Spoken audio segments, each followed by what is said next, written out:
You can set those on top of every wood telephone pole in America. They're easy to manufacture, put on a truck, move out, lift on a crane, put on top of the telephone pole, and They plug don't in. break down. You can mass produce them like we're mass producing cars. And it's just a length of wire that's been harnessed, step down transformer with a full wave rectifier, plug into the mainframe, and you got free electricity on the mainframe. All the ELFs, just Now, you have to be 7-to-1 away from planet Earth because Earth is a energy field, static electricity. Lightning strikes Earth at 2,300 times per second.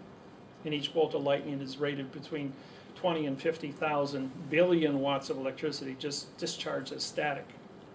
But these coils will go ahead, because they're on wood, there's no interference. It's 7-to-1. So if you got a 6-foot coil times 7 is 42 feet, which is how tall a wood telephone pole is. And you can throw those up all over your cities. Doesn't interfere with anything. Easy to make, easy to install. Produce hundreds of thousands of jobs in the United States, paying top dollar. We don't have to do any hydrocarbon. Those that aren't going to be used for electricity, we can put generators on top that will remove all the air pollutions from static electricity. We'll just simply filter the air. yeah, just clean it out. And we can put those up all over the planet Earth in all the cities. And then within a couple of years, have the entire planet clean as a whistle, all the water clean as a whistle. Supply all the food you need with 24-hour-a-day lighting with plant lighting, which will be powered by these electromagnetic fields. Oh, it's got to go that way. Yeah. When is that happening? Last time I checked, I saw the map of the United States and all their power plants. They're either were in yellow or red state. But when are those getting decommissioned? Well, the nuclear reactors, nuclear energy is out the window. You know, Russia, after Fukushima took place, Japan lost all 52 reactors. Were shut down, and no one will sell them fuel because all the reactors. So what's happening with ones that are here in the United States? They need to be decommissioned. All need to be decommissioned, and one Nikola Tesla coil as big as this room will put out more electricity than a nuclear power plant. Do you have a timeline on that? Vote us in. Well, you know what? It's 7-to-1. We're fast. If you want to use big ones for industry, you just build yourself a styrofoam float. Put the coil on top of the styrofoam. Floats on the water. Lake Michigan's 1,000 feet deep. That would supply Chicago. You could put one right off of here, run all to San Francisco, a couple off of LA. You got 3,000 feet of water out there. Put one coil or half a dozen coils, you run the whole entire LA basin with that. When it comes to like Denver, you can either build a whole bunch of little towers, belongs to 7-to-1 ratio away from planet Earth. That's what things will find. Nikola Tesla built one in Denver. Back in 1906. Got it tore down now. So the energy question is solved. The contract question is solved. International trade with quantum language is solved. Unemployment is 0 because energy is free. And then when it comes to battery, you have your lithium batteries for your cell phones, lithium batteries, and the lithium in Colombia, they want to see how deep the salt went in the salt flats of Colombia. They found out they have 25 square miles of pure lithium deposit, 45 feet deep, enough to build 300 billion electric automobiles. That'll keep us going for the next 300 years if you made the whole world go to electric cars. Now, you have Tesla, which is leader in battery technology. Yeah, those Tesla cars are pretty nice. They just came from the Chicago International Auto Show. I went over to Tesla here in Los Angeles County, and I took a tour of the plant. He says, "Well, how come you guys ain't putting 1% thorium with your lithium?" I says, 1% thorium will give you 8 times the energy for the same weight and size of the battery. He says, "We never looked at that."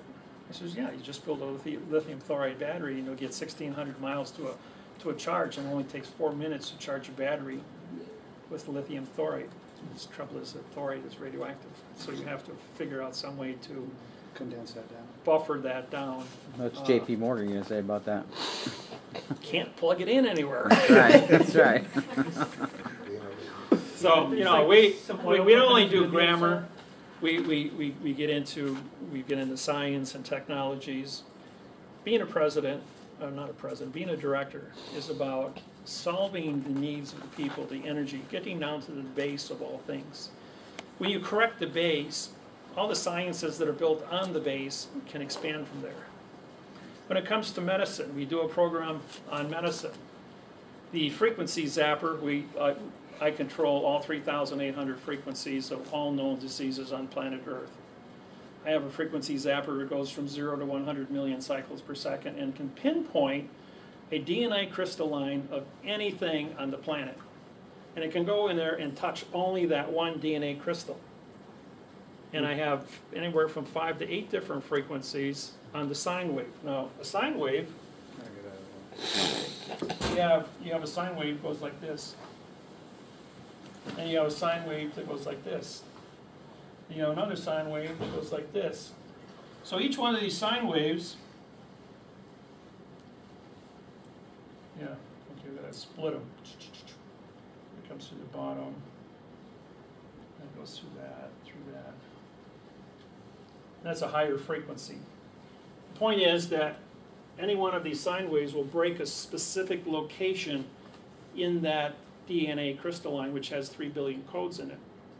Now, all DNA crystalline, half of the code, which is 1.5 billion, are the same in every cell of every human being on planet Earth. It doesn't matter what color you are, or where you were born, or what you eat, or what you drink. So you got 1.5 billion variables. Some are cancerous, some are healthy. When you go ahead and you can identify whatever specific you have and you know the frequency, you can dial that in. What happens when you break the crystal on your car computer? Car stops. Mass airflow sensor shuts it all down. And that's only just a crack in a circuit board. Same thing is true with the DNA crystalline. When you change its condition and you shut it down, it can't talk to the chromosome. The chromosome now can't tell the cell what to do, whether it's a cancer cell or a healthy cell. Can't tell it what to do, can't eat, so it dies of old age. Natural phenomena. Everything dies of old age. So by identifying the computer and shutting down the computer of only that frequency, doesn't affect any other frequencies in your mind. 30 kilohertz, that's 30,000 cycles per second. And the wave looks like this. It's a square wave. That's how it works.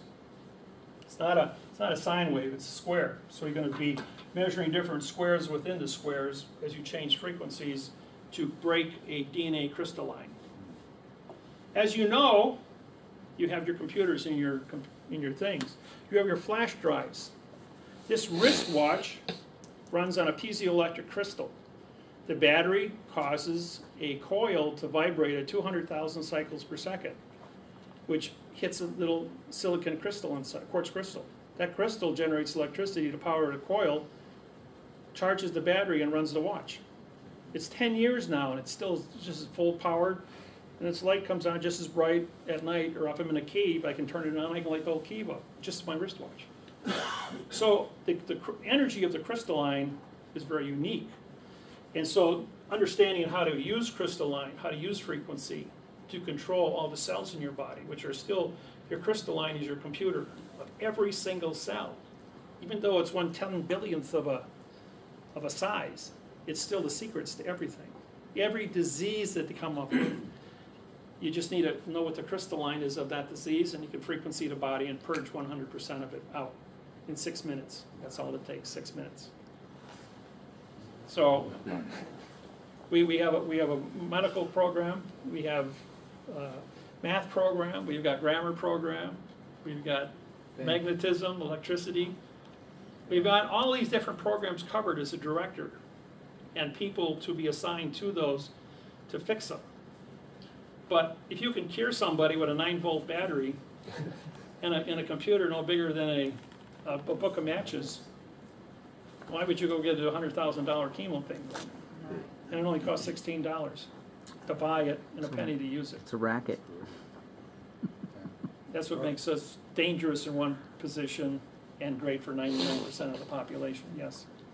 This stuff you're talking about, that would be acceptable by the public. why do you have to be president to put these things in? Why don't these companies? This just- already exists. The But why- point is that when a president stands up and makes a statement, the world listens. So people are shutting it down because they don't Being want it. desensitized towards it, you know, they're desensitizing it and masking it from the people.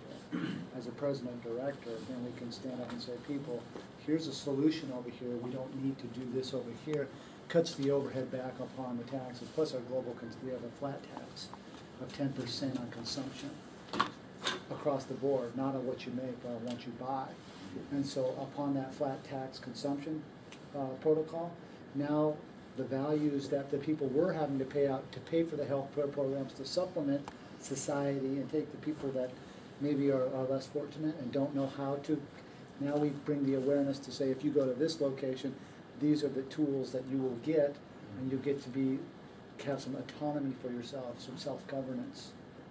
So we want to create that self-governance to the people and allow the people to make the choices on how they want to cure themselves up and take the burden off of the public, the federal employees.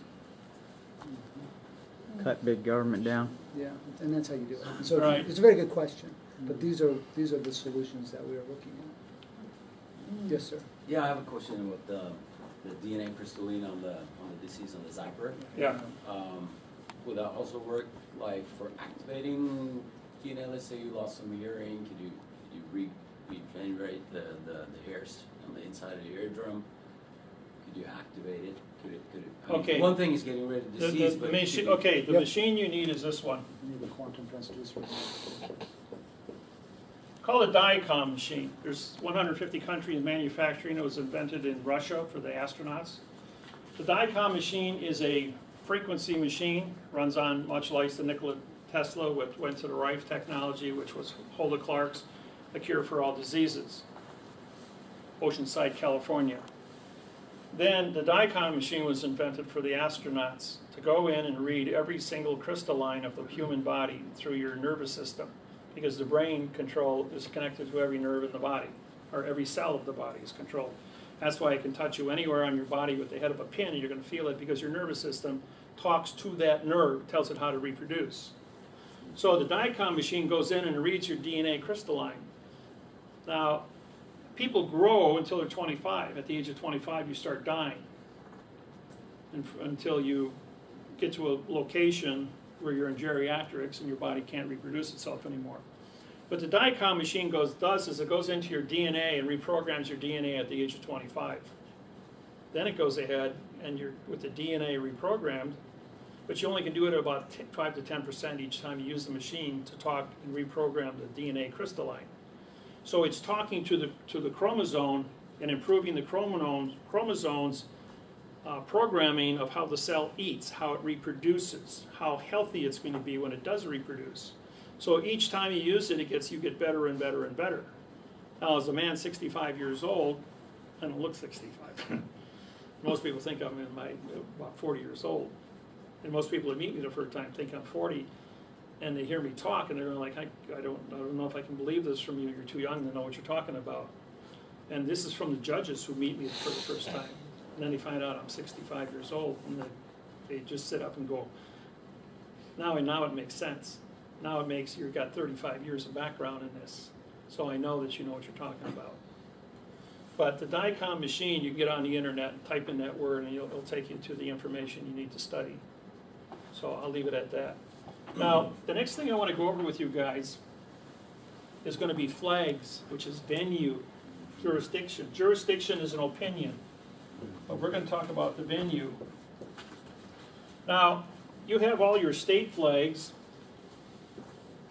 You go into a courtroom, and the state flags are always going to have a spear on top, and they're going to have yellow fringe around their flags. And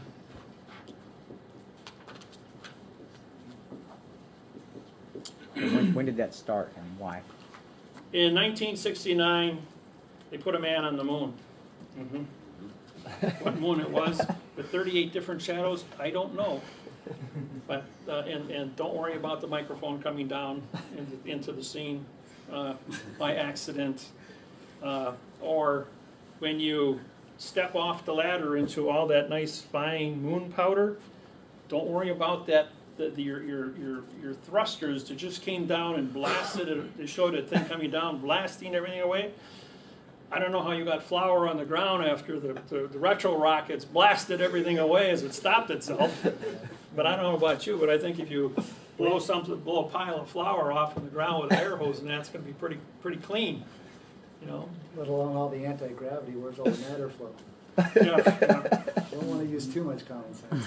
I mean, that's just, you know, when they showed those pictures and that, I'm going like, just a retro rocket alone is a giveaway.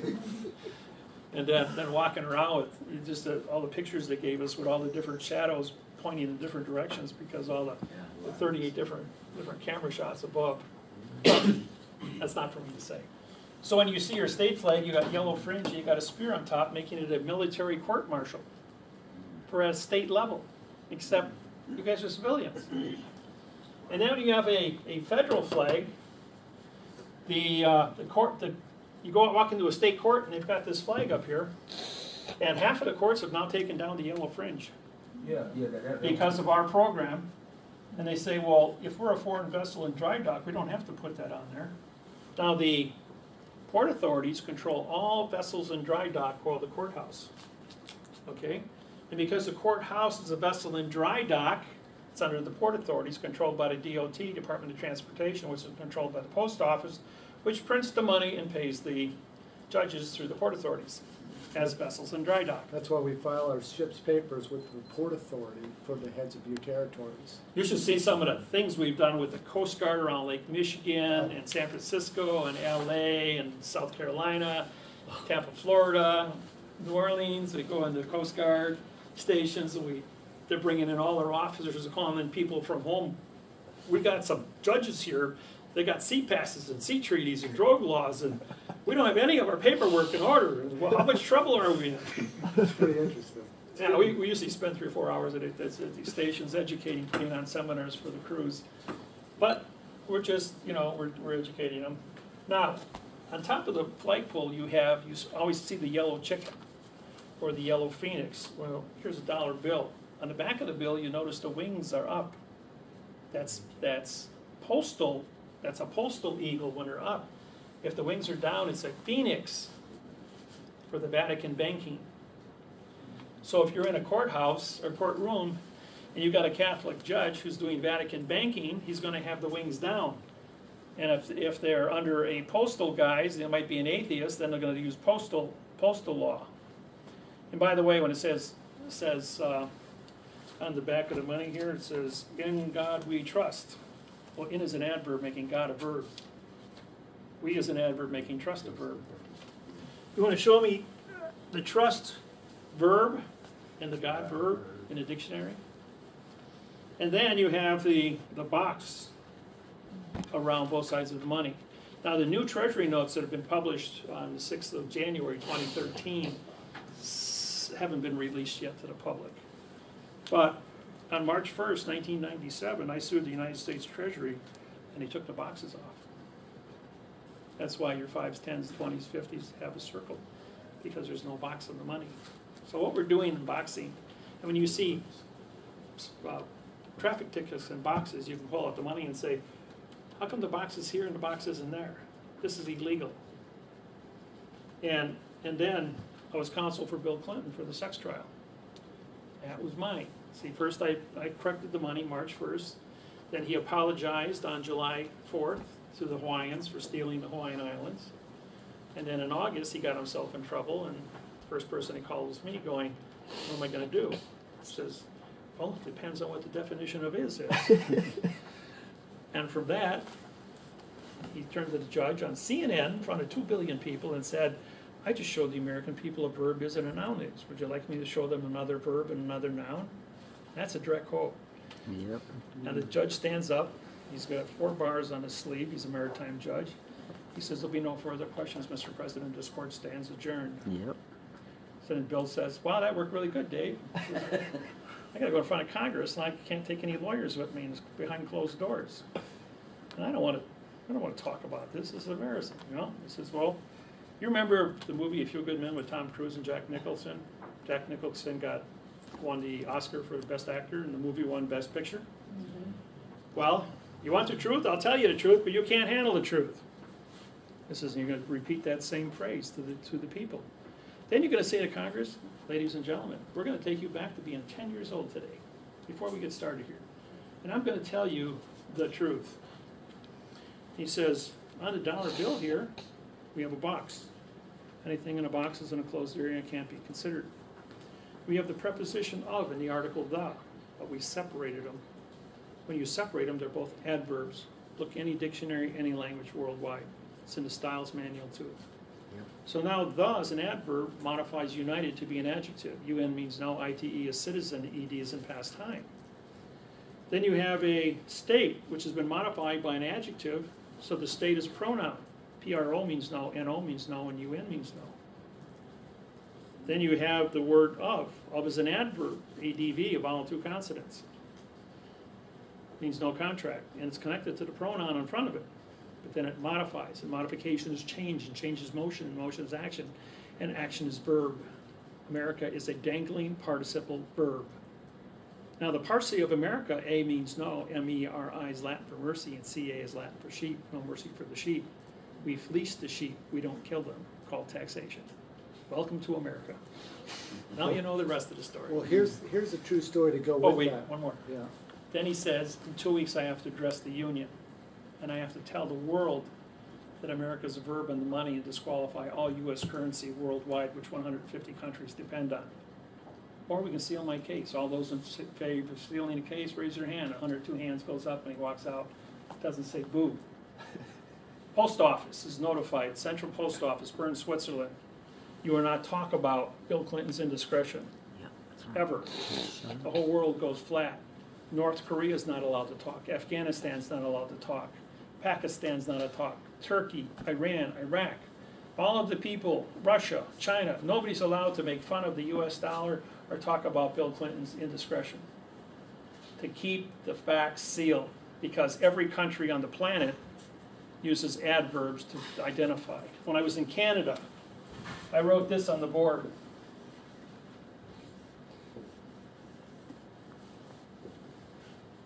This is a long dash, it's connected. This is a long dash, it's connected with A and D. So that makes this a long dash. And I had 2 Treasury agents in the audience, 72 people in the audience.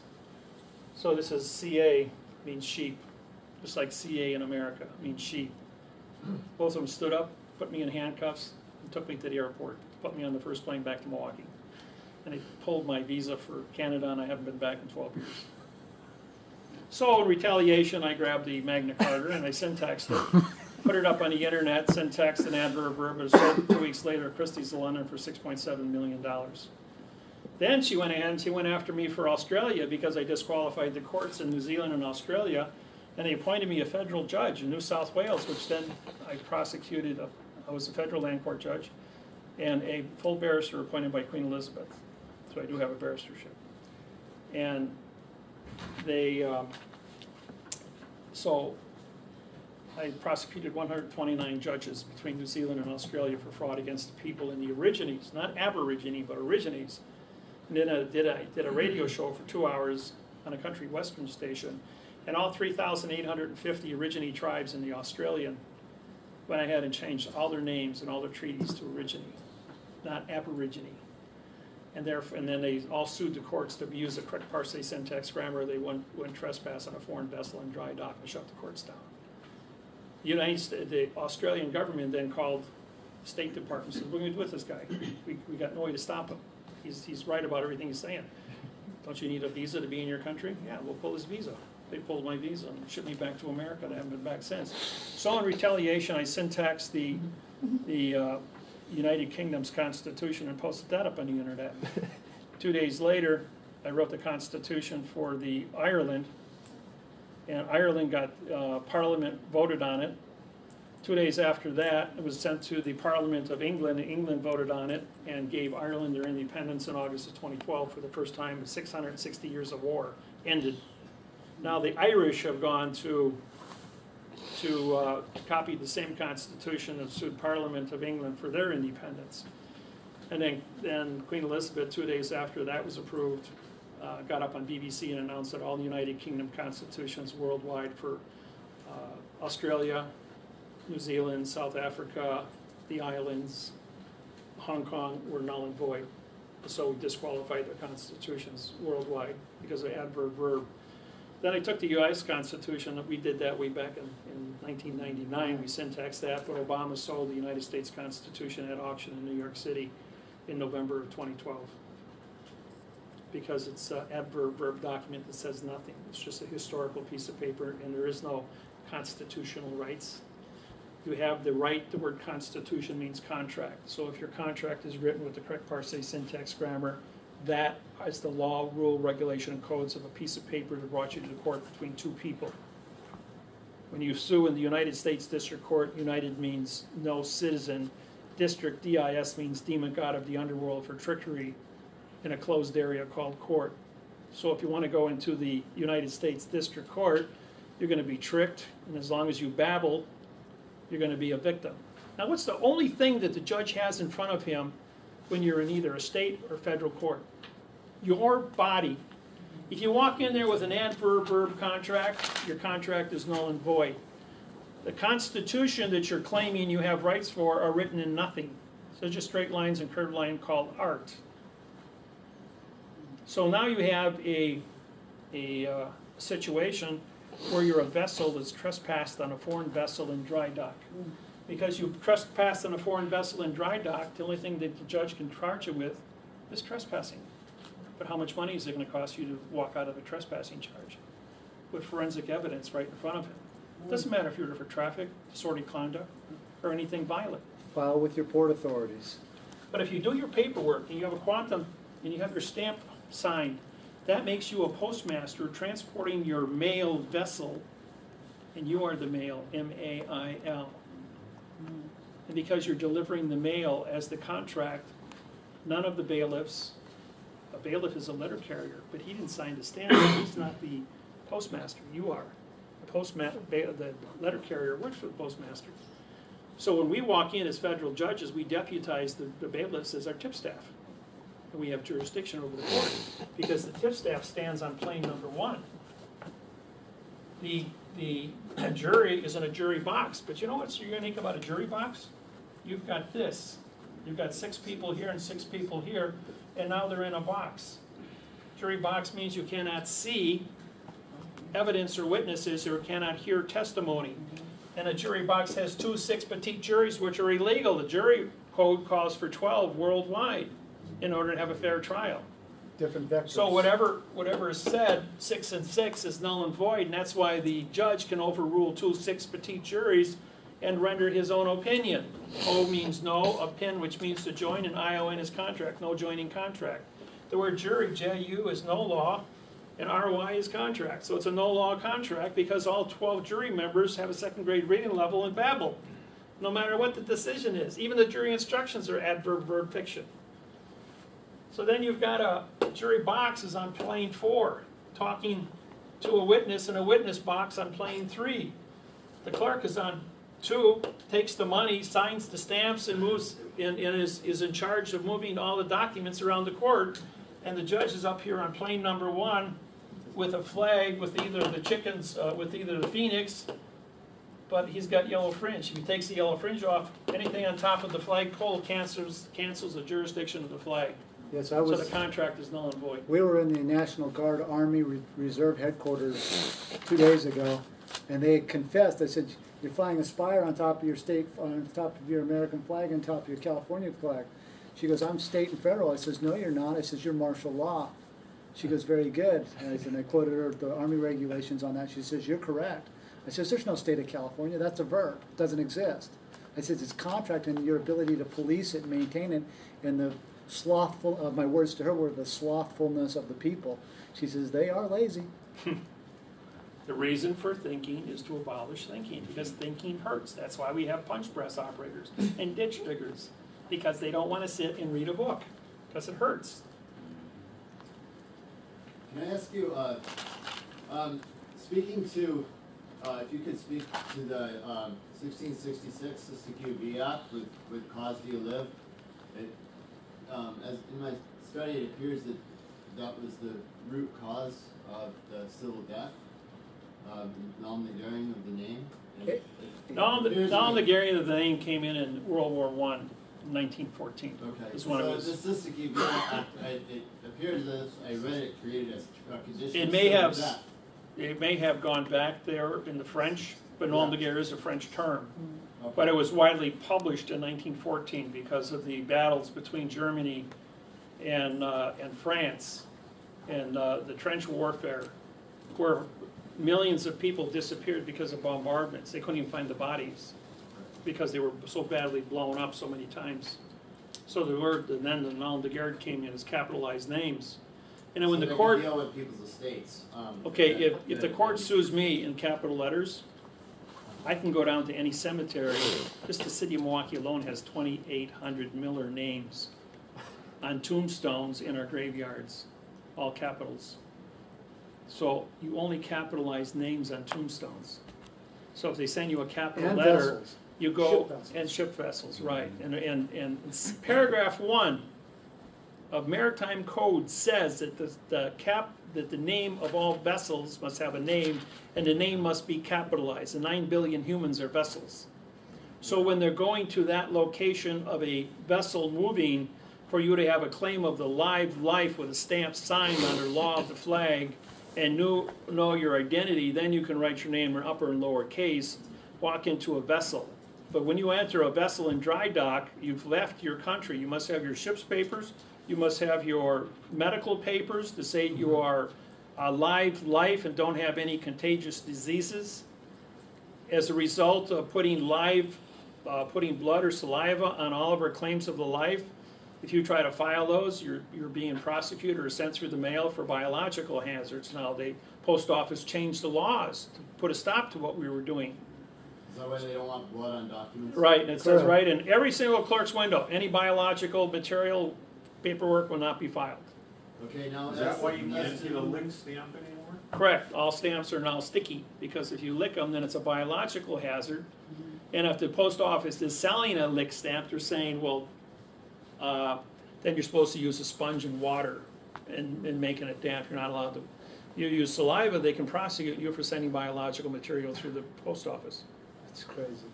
Judge, some of my clients have brought some mail to me and complained that it appears to be fraud when they read 18 USC 1341 and 1342. The Mail fraud name and mail fraud Right. finance through the mail. And, so we were trying to put a word set together to deal with the mail fraud so that we didn't have It's on to- my website, it's already defined in longhand. Oh, DWMLC.com. can the word set go out in the mail to be returned unless it's put to a proper person? Correct. Correct. No. We erase this. Leave the flag. But, I mean, a proper name as No, defined in no, Black's no, law? no. No, is that not right? Proper's no good. Oh, thank you. This is no person. Mm. And then you have property. No person contract. Because all property is written on real estate, no contract, ES, no Tate. This is contract, this is no. Mhm. And ta is, I have to look that one back up again. This is a no contract, no ta contract. So it's a no because when you brought your property, you killed the people who lived there, and this came from the issue of failing from ailing. AI makes it zero. Huh? How does AI designate two? A has two vowels. Okay, two. Yeah, it's okay. So that's what people. Okay, now, Yeah. A consonant, or a vowel and two consonants is negative. This is AILING means corruption from the beginning. Okay, so now they use the 5 words. Failing to state a claim. 41212, and that's in future time. So therefore you have nothing, and because this is in the future, to state a claim, making claim into a verb, and you change, this is 12b6. Yeah. Every lawyer uses it when he doesn't know what to do, 12b6. And you take out the F, corruption to state a claim. You're trying to collect an insurance policy. You bastardize the language and now you're corrupt to state a claim, which means now you're guilty and you owe the insurance company 4 times your damage claim. That's how you flip it. I did that one in 1995 for Sarah Lynn in a traffic accident. She got $38,000 off the insurance company, and the judge says you will write this person a check for the car and the damages in this court or go to jail for a year. Did you end up syntaxing 18 USC 1341, 13? Yeah, Oh, that's long all time up there. ago. It's been up on the web for 15 years. Yeah. Because I'm just challenged to comprehend what that is, because what I've understood is that what the law is saying is that one fiction cannot use the post office to collect money from another fiction. Right? Is that what? There's no such thing as fiction. Right. So if a bill is some money is to be collected through the post office, then does not it have to be sent to a proper name, maybe? Correct is the word you're lowercase? looking for. A correct name. A correct. Don't use the word proper, a correct name. Okay. Yes, So and you is can my sue. understanding on that You want to sue for a correct name performance. Okay. Then you have a contract. It's like this. See this? 30-5. Numbers are nouns, people are facts. Sorry, not nouns. If you drop out the function, which is the hyphen, the transient action to make the compound fact, you lose jurisdiction of what you're trying to articulate of your facts. You lose jurisdiction of your subject matter. So if you're not correct under a fictitious conveyance of language under Title 18, 1341, 1342 mail fraud, because there's no closure, this is how you prove it, right? Real simple. Okay, and now when that, if I was to place a word set endorsement on there that would resend the mail back to the post office and that said the CFO of the corporation was, and the postmaster wasn't able to find, and it said no such person, what would happen with that presentment? Does that end up going back to CID or the tax department criminal investigation? They won't even touch it, so it's because it's just a stamp. Well, right, I mean. The value of the stamp is all that's there. That's why you have $500 minimum under federal for grand theft, and the others is misdemeanor. I haven't had any challenges after we write no such person as for 18 USC. That's because the person you're talking to has a 2nd grade reading level. Okay. No is an adverb making, rather than say no such person, you can go up. No is an adverb making such to be an adjective of the word person. No can be a pronoun making such to be an adverb, now making the word person a verb, which is a fiction, so you've said nothing. If you're saying nothing about nothing, where's my crime? Then if you go to find a definition that's written in adverb verb, they're only suggestions, they're not laws. That's why you want to leave Earth and you want to go into a foreign vessel and dry dock where the judge makes a determination that 3 plus 3 equals all numbers in the universe but 6, because you can't try a fact. But you can argue about what the shade of black is, because there's 1,200 shades of black. You know, and the law says in 1964, it's written for colored people. You see this whiteboard? This is the color white. Am I white? No, actually I'm a red man, or a pink guy. But there is no such thing as white. Never has been. It's just there's 1,200 shades of white. There's no such thing as negative. 400 degrees below zero just means it lacks a certain amount of energy. You can't get to a negative position. A negative, you know, they look out in space and they see dark matter, where there's no light, there's nothing. And most of the universe is made up of dark matter, where there's nothing. And so wherever you have light, you have energy, reflecting off of particles of something that probably from an explosion. But if you can see anything different outside of dark matter, then that means there's particles of dust that are being reflected off of stars. So you have some form of energy present until you get into dark matter. But even dark matter has a electromagnetism as a constant, and magnetism is an energy. So therefore, you still have a positive condition. So what we want to do in the word set is create a positive condition. Always. Always, you Always. only suing for positive. We're gonna get into your condition of thinking in a second. I wanna finish with flags. The United States has 11 flags in its article. When Obama took office, they added another one. Yep. It was called the Treasury flag. Got his own flag. This is 3. Our flag is 1. 46. 1 to 1.9 or 10 to 19. A boat flag is 3 by 4. This is 3 by 4 on our flag. If you have a square, if this is a square field where this is a 4 by 4, then this here is going to be a 60-40, but now it's going to be a 3 by 5 flag. That's a military base flag. 3 by 4 is for boats, and 1 to 1.9 is contract flag, and 17 to 19, not 10 to 19, 17 to 19. No, 10 to 17. 10 to 17 is a military base flag. And you have patrol flags. Then you have the ball on top is for advertising the draft. That's what that's for. Recruiting. Spears for court-martial. The eagle with the wings up is for the President of the United States. But pre means no, and SI is simulation, and ENT is denture, or contract.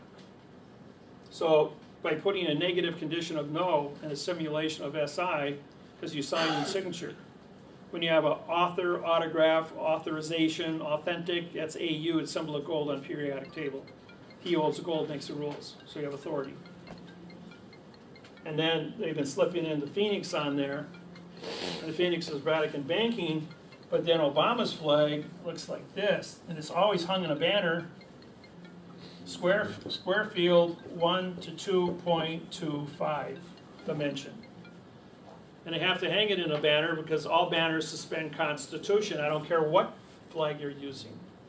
At the United Nations building in Washington, D.C., I mean in New York City, you have 199 3x4 boat flags, and you have one flag that is 1 to 1.9, and that's the correct sentence structure, communication, parse, syntax, grammar flag, which flies in the first position. That's my flag, and it's copyrighted. Yeah.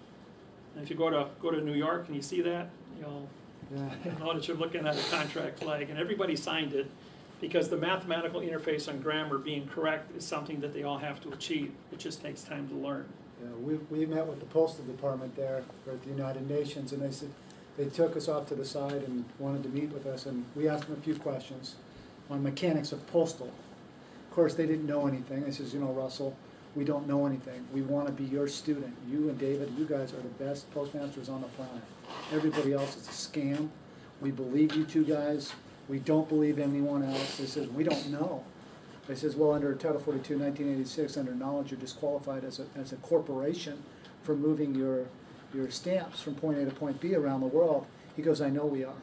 He goes, can we be your student? And I says, absolutely. I says, we're here to correct. I says, I'm a student with the United Nations. I'll teach you guys how to be correct, because you guys aren't correct. You can't do anything for anybody. He goes, I know. It's a worldwide problem. And I says, yeah, it is. This here, City of Milwaukee, after I prosecuted Judge Statmiller, well, actually it was Wasilewski. They couldn't get any judges to take the case for Wasilewski.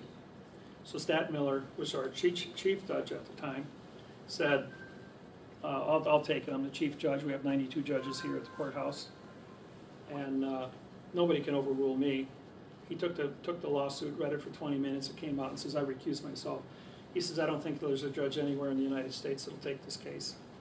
400 state judges in 7 states, Indiana, Michigan, Illinois, Wisconsin, Minnesota, Ohio, Iowa, all vacated their position to take it. They found a judge in Cleveland, Ohio, 97 years old, been retired 26 years, and he took the case.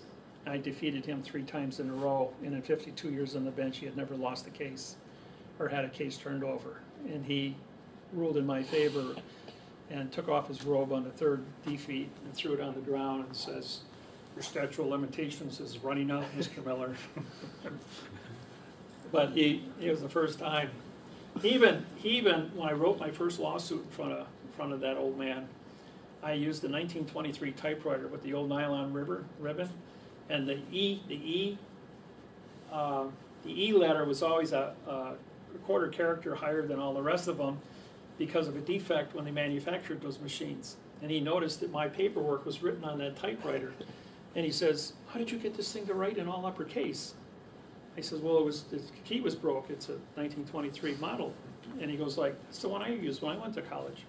He says, "And I had to write my papers on it." He says, "I see the key is still broke, the E key." He says, "How'd you get it to write lowercase?" He says, "I used the needle nose pliers. And I had to hold the letter up to lowercase and tap it with a screwdriver to make the lowercase spelling." After everybody got done laughing, he says, "How long did it take you to write this paper?" I says, 4 months. Pushing one key at a time, you know. He gave me credit for really working at it. But in the city of Milwaukee, our intake cork uses 1-inch Lexan plastic, bulletproof, soundproof. And the audience is out here. And then you have your plaintiff box here for your pleadings. The jury is in a jury box, soundproof clerk, soundproof judge, soundproof. Complete, all separated, boxed and soundproofed. And then the judge is up here with switches turning on everybody who can listen and can't listen to control anybody from coming into court and making any statements that they don't want anybody to hear. So they're taking the boxing to a new stage now, putting everybody into a plexiglass soundproof box. So that's totally illegal. I heard something about Obama stood on a piece of paper during his oath and separated himself from the plane, so his oath was null and void. Right. His oath, the adverb oath that he's taken with John Roberts is, in fact, a null oath. We have our own oath that we will be using, and these are the ones. This is my Hawaii. Let's see, which one is this for? No, this is my California federal oath. I have this oath published in San Diego, California, in Los Angeles, San Francisco, Fresno, and it's paid my fees, got my stamps, got my seals on it, embossed seals. I've got mine here for Kansas and Nevada, but they won't let us in. The U.S. Marshals won't let us file these anymore. They totally. Well, the government's completely gotten ballistic on us. Yeah. They've been building walls around our technology to separate the fiction from the fact, and from the performance. You know, because we only come in we sue for the performance and sue for the correct grammar and the syntax. And because we do it mathematically, we can identify every piece of fraud that is put out there and tear it all apart. But in the foreign vessel and dry dock, you've actually left planet Earth and now you're on a spaceship from another planet. Same thing as any one of you will go down here to the harbor in San Francisco and jump on a Chinese freighter without your passport, seaman's papers. What's the end result going to be? You're going to get harvested. You're going to get thrown in the brig, taken back to China, and stuck in jail for 8 years. Isn't that called a foreign invasion on American soil? No, because the vessel is in water. It's not connected. The Port Authority, they paid a docking fee. I see. See, when you bring paper, when you take a piece of paper and you walk into the clerk's office, you walk up to the clerk and you hand her a vessel. You pay a docking fee for the vessel. They put a stamp on it and they sign it. Well, when they sign the stamp, we sign. Yeah, where's You want a judge's oath? I got one. no, I got this one here. When they put a stamp on it, I sign their stamp. That makes me the clerk of this court on quantum language with the fee paid, front and back, and the endorsement is how you cash your check at the bank. So this is an equitable Article 1 judge. This is how the clerks. No, that's Article 3. So I get called up for jury duty in the city of Milwaukee. And they put me on a murder trial. And finally I wound up in the jury box. And the judge goes, "What do you guys do for a living?" So he gets to me and he says, "Well, I shouldn't really say anything in public, Your Honor." He says, no, he says, you'll answer like everybody else, because, okay, I'm a federal judge on special duty. He says, well, Mr. Miller, what do you do as a federal judge? And I says, well, I prosecute judges for a living. And he goes like, you can't prosecute a judge. And then he says, well, what, are you Article 3? I goes, no.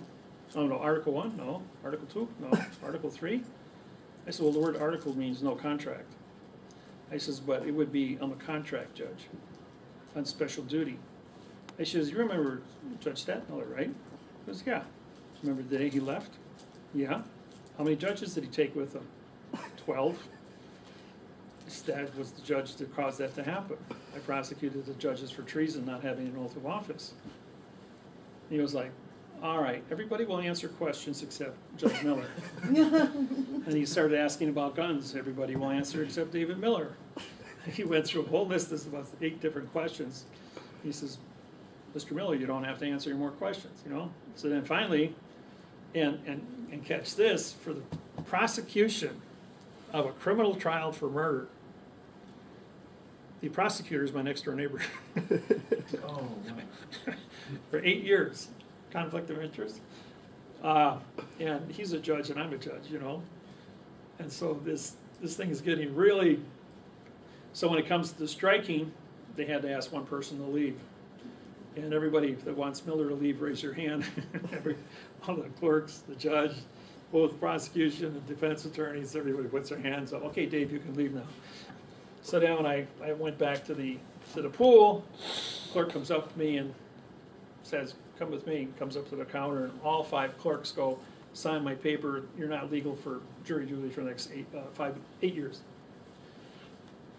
So what happens when you know somebody like myself gets a jury duty notice says You have to establish You have knowledge. to establish why you are there, and if you have a duty to perform, but if you have knowledge in quantum, if you can afford the time, it would be really good for you to be on there, because you can technically you can control the jury as foreman by merely syntaxing. And knowing the planes and telling the clerk. And if you ask one question, are you going to use the correct parse, syntax, grammar in this trial, you're disqualified as a jury member for the next 6 years, just by that question. If you wore my business card into any jury room, you would be disqualified for 6 years. Yes, sir. do every courtroom know this? Yes.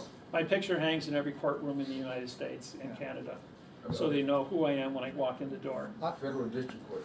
No, all courts, even the little guys in the one-horse operations in the backwoods of Montana, and I was in a 120-year-old courtroom, a courthouse built of red brick in Washington State in the mountains.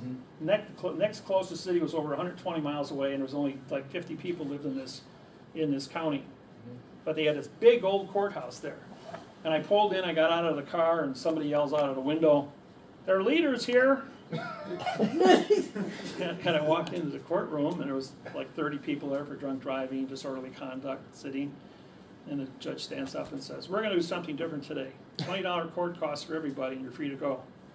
If you don't want you to fight, you can sit and we'll go through your case." Everybody got up, paid $20, because you gotta have $21 to make it federal, otherwise $20 is a misdemeanor with nothing. And they all walked out. Then the judge took off running out the back door and got in her car. She promised to have a meeting with me, but she left and would talk. True story. I know the guys in the audience. We haven't seen him for some years. But Mark, come on, tell your story of what you witnessed to the Postmaster General of the United States Postal Service. Because this is good. We haven't seen this guy since. Also, put him on for the Pentagon? no. We removed 4 Supreme Court judges, Oh, yeah. and he was our marshal. He was Hip a- staff. True too. Yeah. Well, breaking? Nope, you go. Here's an interesting story. We went to Washington D.C. and we went to sue the IRS, alphabet crew there, and we filed our paperwork. We did everything we were supposed to do. We held trial. David and Russell outside the what's the court out there? Supreme Court. Supreme Court, on a, in front of the steps. Now, of course, you're not allowed to be on the steps, because if you're on the steps, they can arrest you. So they would be sitting on the steps, and they'd be trying to There was 12 marshals standing on the first step. Yeah, and trying to get you to step up to a step, because if you did, then they can grab you and take you away, right? So we did all that, and it worked out really cool. It was pretty amazing, actually, the first time we ever did it. But then we had to file paperwork over to court where the alphabet crew does all their, stuff that they do. So we go over as a group. There's a bunch of us. So we go over as a group, and we don't know what to expect. We just know that we were told what to do, and so we go over there and we go into the place. Now it's a rotating thing. It's like you go in the right side is where you go in, and there's a big box in the middle, and that's where the officers are that check you out first. U.S. Marshals. Yes, and then on the right side is where you can come out. All right, so we're all in the right side, and we're all standing there, and we're saying we need to get this paperwork into this court, and we wanted to talk to a judge, and they wouldn't do it. So we wouldn't leave because we really needed to file this paperwork. So they didn't want to file the paperwork because obviously they knew what that paperwork would do. So they eventually called down the judge. So she was in the middle of a case, and she was hearing her case, and she eventually came down. She said, what is the big ruckus down here? And we're saying, well, we have this paperwork, it needs to be filed, and we need to sign it in and everything like that. And she's like, there is no collector, tax collector. There is no tax collector. You have this wrong. You're all mistaken. There is no tax collector. She kept telling us. We said, well, we just need you to file this then, send it in, no problem. Well, this bugger here, he decides he's going to come in later. We had it all. He's going to come in later, and so we're there about a half an hour. It was about 20 minutes to 30 minutes, a half an hour. He comes in walking a half an hour later. We're sitting there arguing back and forth, just trying to discuss with this judge, trying to get the paperwork. And he comes walking in to the opposite side. And I'm not lying, it just blew my mind. As soon as he walked through the door, everybody knew who he was. Now, they had never seen him before. Nobody ever seen him before. He walked in the door. Judge Russell, how you doing? Oh, Judge, he's sitting there. We're trying to explain to these people there is no collector, right? And he's like, well, these people, I tell you what, they're just so... It was amazing. It was amazing. So that was like one part where it was just mind-boggling how everybody knew who he was, and he had never been there before. So now we're down there, and he calls a thing with the Universal Postal Union, and the Postmaster General is going to be there, all right? So I said, look, I'm going to sit in the back, way in the back. I'm going to see what goes on because I do security and I do all that kind of stuff. So I said, I'm going to watch what goes on. Well, he goes in ahead of me, and he's sitting over here. Postmaster General comes in, he goes up to the front, right? And I'm in the back. You're talking United States Postal Service. United States Postal Service. So I'm sitting in the back. And things going on, the proceedings are going on and whatnot. And Russ is, he's not saying anything. He's being nice and quiet. Well, the postal inspector, he gets up. And he's got there's 3 people come with him. And they walk hastily, very hastily, to get out of the room. And they go around, out the door, and right to the elevator. Now they're standing at the elevator. Now I get up, and I leave with them. They don't know who I am. I'm just, nobody. So I'm standing there, and they're all right here. Postmaster General. Postmaster General. And he said, you got to get me out of here. You got to get me out of here. I cannot be in the room with that guy. I cannot be in the room with that Russell Gould. That was Potter. Yeah. It was like, you got to get me out of here. I'm laughing. I'm sitting there going, oh my gosh, you gotta be kidding me. So they hurried up and rushed him into the elevator, right? And he left, okay? And then I went back in, and I sat in for the rest of the hearing, and obviously Russ, he sat there. I ended up telling him what happened later on. He just laughed. It was just comical. It was just like, these people, they know who he is. They do not want to be in his presence. Didn't Potter identify Russell as the Postmaster General himself? No. What he said, his exact words were, I cannot be in the same room as that man. So he understood. We had 7 senators in the room with us. Yeah, there was a lot. This was when they had the postmasters convention of all 50 states, the heads of all postmasters from 50 states in Washington, D.C. at the same time, and we walked in. Because I wanted to just see. And after they recognized that imposters. Russell and I were in the room, half of the postmasters got up and walked out and didn't come back. I mean, Yeah, it the whole was, thing was disrupted because they couldn't be in the presence of two quantum postmaster generals in a room full of fiction. I mean, they knew was- that. The senators even. Yeah, were the trying to senators figure out got what up was and ran happening. out of the room. Yeah. I've been with David where we've met with Craig Thomas and Alan Simpson, who were former senators, U.S. senators in Wyoming, and we'd go up to them at the Casper Event Center and put on the dollar presentation about America being a verb, and they'd literally take off a running from us. Literally. Bam. Gone. Yeah, and then the other time was when we went to the Pentagon, David and I, we went to the Pentagon to file our treaties. That was our muster master Yeah. role, just like you have a muster on a cruise ship. We, as plenipotentiary judges and musters, we went ahead and Russell and I contracted that if any U.S. troops, Army, Air Force, Navy, Marine Corps, Homeland Security, get in any kind of trouble for genocide or apartheid or a lawsuit that can't be won by the U.S. government, that we can step in and say yay or nay on apartheid syntax grammar and vacate the position in any language on planet Earth, any country. So for free, we guaranteed that to 82 countries, the same way as we did the Pentagon, and so we have 82 ambassadorships. And we're guaranteed to protect all these different countries, which is 97 cents on the dollar worldwide. So anybody touches us, 82 countries are going to stand up and screen your touch on our ambassadors. So not only are we directors of our own country as sovereigns with the United Nations and federal judges with sovereignty under independence when we're in